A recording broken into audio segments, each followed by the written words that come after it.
직장 동료에게 사기 도박. 아, 이건 또 우리 이 박지민 변호사님 하실 말씀이 많을 것 같은데. 자, 일단 송 기자 어떤 내용이죠? 네, 이번 사건은 그 직장 동료까지 끌어들여서 사기를 치려고 했던 타짜 일당에 대한 얘기입니다. 그러니까 사기 도박을 하려다가 이제 걸린 사건인데요. 지난해 1월 경기 화성시에서 있었던 일인데 이 섰다라는 화투를 쳤는데 이게 표시목 화투라는 게 있다고 합니다. 그러니까 화투에 패가 뭔지를 특수 렌즈를 끼면 서로 알 수 있는 거라고 합니다. 그러니까 화투에다가 표시를 해놓고 일반적으로 보면 모르지만 특수 렌즈를 끼고 보면은 그 패를 알아볼 수 있다는 겁니다. 그러니까 상대방이 들고 있는 패가 뭔지를 이 렌즈만 있으면 다 알 수 있다는 건데요. 패를 아니까 이제 이길 수밖에 없었고요. 결국에는 덜미를 잡혀서 결국 재판에 넘겨졌습니다.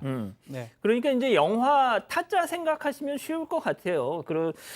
그런데 그 섰다를 했다고 하는데 솔직히 저는 이제 잘 몰라서 박 변호사님 섰다가 뭡니까? 섰다가 일단은 하투 게임의 일종인데요. 2장을 받고요. 아. 이 하투에 이제 뭐 1월 솔부터 해가지고 10까지 10번 풍입니다.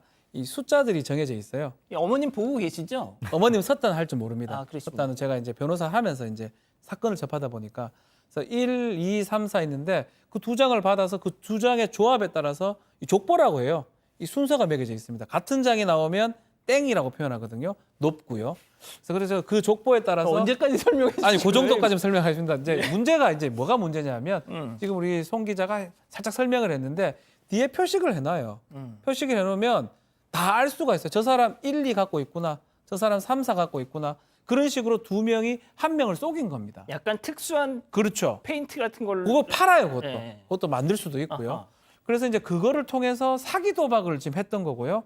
하루에 이제 아마 처음에는 좀 져줘요. 살짝 져주다가 마지막에 큰 돈이 걸릴 때 그럴 때 싹 이겨버립니다. 아하. 하루에 한 990만 원씩 사기 도박을 해서 총 3차례에 걸쳐서 4,150만 원을 편취를 했고 이 A, B, C 사기 혐의로 입건된 사건입니다. 와, 이 4,150만 원이면 이건 액수가 장난이 아닌데 그것도 이 직장 동료를 상대로 말이죠. 이거는 좀 너무 진짜 황당한데요.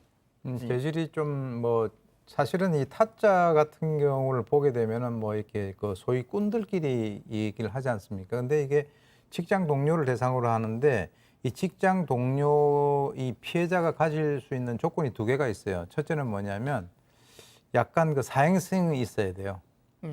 아무리 직장 동료라고 하더라도 뭐 그 별로 관심을 가지지 않으면은 그렇게 할 수가 없죠. 2번째는 물주가 돼야 되죠.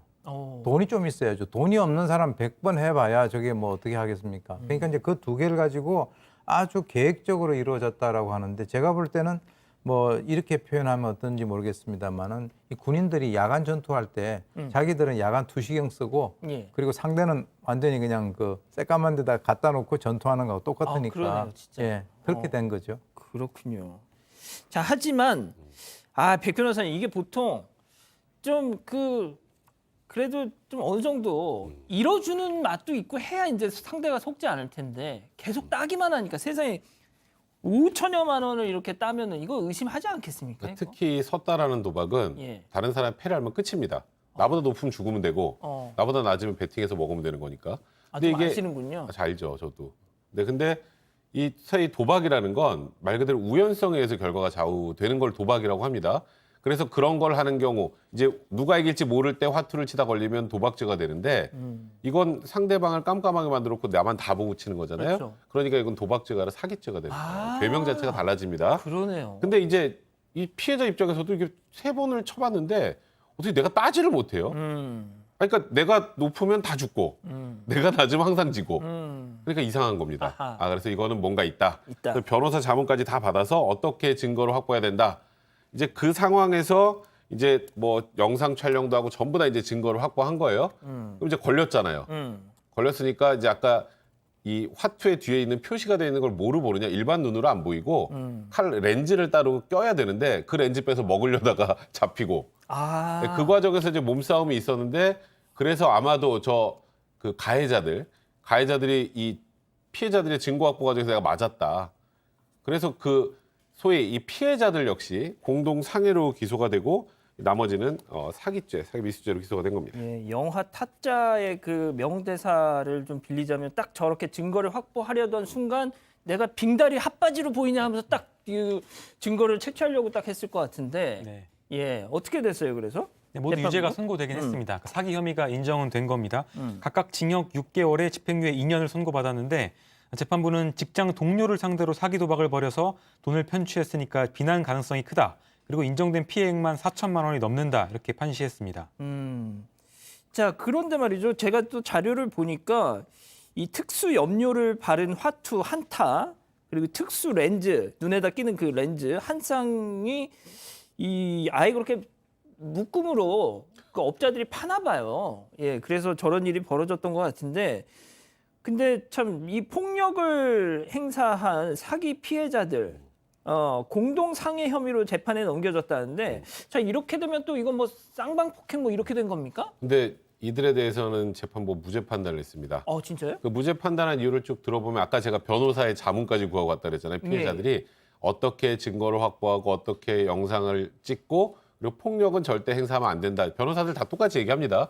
거기서 자기 열받는다 때리면 자기도 이제 처벌을 받아야 되니까. 그렇죠. 근데 그런 상황에서 증거를 확보하기 위해서 있었던 어느 정도의 몸싸움. 예. 그래서 주먹으로 누군가를 때린 것도 아니고 그렇기 때문에 이건 폭행이나 상해의 고의를 가지고 이런 몸싸움 벌였다고 보기도 어렵고 증거 확보의 수단으로만 이 과정이 진행이 됐던 것이다라고 판단하고 공동상해 혐의에 대해서는 무죄로 판단했습니다. 박 변호사님 그렇죠. 그러면은 모든 이런 사기 뭐 증거를 확보하는 그런 게 아니라 다른 건에서도 증거를 얻기 위해서 벌이는 몸싸움은 다 이게 요거는 사례마다 다 달리 봐야 됩니다. 그래요? 이 폭행죄라는 게 뭐냐면 사람의 신체에 대한 유형력의 행사입니다. 그러니까 사실 살짝만 밀거나 살짝만 뭐 이렇게 부딪혀도 폭행죄 될 수가 있거든요. 그래서 아마 이게 기소가 됐던 걸로 보이는데 재판부 입장에서는 그 영상이 있기 때문에 영상을 다 들여다본 것 같아요. 실제로 뭐 주먹질을 하거나 어떤 부딪히는 모습들, 폭행에 해당하는 모습들이 있었지만 이 변호사의 조언을 받았다는 것도 있고요. 예. 또 이건 사실은 증거를 확보하는 과정에서 일어난 거기 때문에 어느 정도 위법성이 없다라고 봤던 측면도 있는 것 같습니다. 그런 것들이 합쳐져 가지고 상해 폭행 부분은 무죄가 된 것으로 예상이 됩니다. 그러니까 말 그대로 필요 최소한에 그쳤다는 거예요. 그러니까 이런 거죠. 확보한 다음에 이씨 그러고 한 대 때렸다. 이러면 그냥 무조건 폭행죄인데 아하. 뭐 이쪽도 자기 증거를 안 내놓으려고 하는 몸싸기 그 실랑이 과정에서 있었던 거 그러면 손도 못 대고 가만히 있으면 증거 인멸되잖아요. 그렇죠. 그러니까 필요 최소한에 그쳤기 때문에 무죄가 나온 거예요. 자, 박 변호사님 마지막으로 뭐가 됐든 뭐 증거를 확보하는 것도 좋고 뭐 다 좋지만 이런 큰 돈 걸고 도박을 안 하는 게 제일 좋은 거잖아요. 사실은 뭐 이 피해자들 좀 아쉬운 부분이 안 했어야 돼요. 뭐 재미로 우리 형법상은 도박 일시오락일 때는 도박 처벌하지 않습니다. 일시오락은 자신의 어떤 형편이나 이런 걸 봤을 때 그 정도 해도 큰 문제 없을 때는 일시오락으로 그러니까 처벌하지 박 않습니다. 변호사님이 댁에서 명절 때 가족들과 하는 그렇죠. 거. 가족들이 이제 뭐 얼마 정도 해가지고 하는 것들은 도박이 뭐 되더라도 처벌되지는 않습니다. 그 정도는 괜찮은데 지금 1회 때 990, 2회 때 몇 천, 그렇게 되면 안 했어야 되는 거거든요. 근데 이제 뭐 증거를 찾기 위해서 갔던 부분도 있긴 한데 어쨌든 간에 이게 심하게 되면 본인도 이제 도박으로 처벌받을 수 있으니까 그것은 주의를 해야 될 것 같습니다. 알겠습니다.